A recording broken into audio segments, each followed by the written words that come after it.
And listen to my story about a man named Jed. A poor mountaineer barely kept his family fed. And then one day he was shooting at some food, and up through the ground come a bubbling crude oil, that is, black gold, Texas tea. Well, the first thing you know, old Jed's a millionaire. The kinfolk said, Jed, move away from there. Hi there, Internet. My name is Scott, and this is my review of the Shooters and Fishers political party in Australia. We have 54 political parties in the country, which is a large amount, and most people haven't heard of any of them. Well, many of them. They may have heard of one or two at the most. We have a federal election which is happening next week, and so this is my review of the Shooters and Fishers party. Okay, now Shooters and Fishers, they were registered in 2007 with the AEC, but apparently they were founded and have been a collective since 1992. What to note about Shooters and Fishers? Obviously, they're a conservative party by the name, and they enjoy recreational rights. They're not a one-issue party. That's quite important. They have a lot of agendas that are conservative in nature, but they certainly are not a one-issue party. They have a broad spectrum of opinions on things. Okay, let's have a look at some of the things that they do stand for. Okay, so they strongly support shooters' rights and the rights to own a firearm. That's very important to them. They support recreational and conservation hunting, and they want to use public land for hunting. They want uninhibited access to public land for hunting. They would like a 5-year review of all legislation in government. So they want everything, I guess, that is set in legislative stone to be reviewed every 5 years.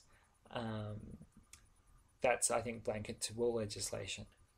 They want to respect the rights of recreational fishers and four-wheel drive enthusiasts. The Shooters and Fishers, they believe in defence.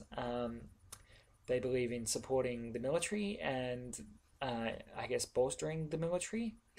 They do mention multiculturalism on their website. Now, the party is mostly based in New South Wales, but they have Senate candidates in 5 of the states. And they are heavy criticisers of the Greens political party, the Australian Greens, who they see as a threat to recreation. Shooters and Fishers, they have a stance on foreign aid where they, sorry, just bear with me, they want to set foreign aid amounts not to be defined as a percentage of gross domestic product, so not 2% of GDP is foreign aid. They want it to be a monetary figure. I guess that makes that number less susceptible to inflation, I suppose. It sort of sets it in stone regardless of the current economic climate. Shooters and Fishers, they want to lower daily costs, and they strongly support border control. Again, they support military. They're anti-immigration. They very much want to protect our borders. They support agriculture. They support water issues. I guess they acknowledge water issues. Like they want to increase storage and increase capacity for agricultural reasons. The party calls for debate on population policy, which they recognise as an issue. They don't claim to be experts in that area. So it was interesting to see that they just wanted to acknowledge that they would like debate on it. They strongly want to abolish any carbon-related policies, any carbon tax or emission schemes, and they oppose renewable energy. All of this on principle of costs. It costs too much. They believe that we have ample carbon-based ways of producing energy, and those ways are, if nothing else, they're cheaper, and so that's what Shooters and Fishers believe. they want to expand the mining industry significantly, and they want to increase support into forestry.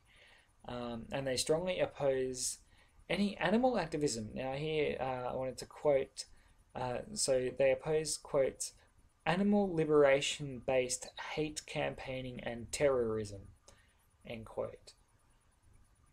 Okay, so from that list you can tell they're a pretty conservative party. They're very conservative.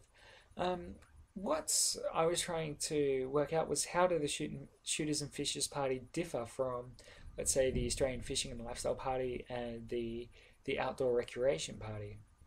So I think just briefly, in comparison to the AFLP, the Australian Fishing and Lifestyle Party, I think that they have much broader policies in Shooters and Fishers. They're concerned about more areas of government, especially defence, and also gun laws and industries.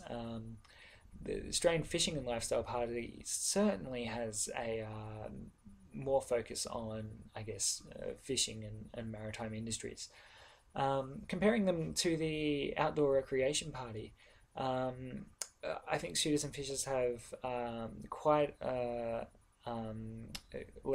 lower percentage of recreational-based policies, and more policies based on rights and values rather than, I guess, recreational activity.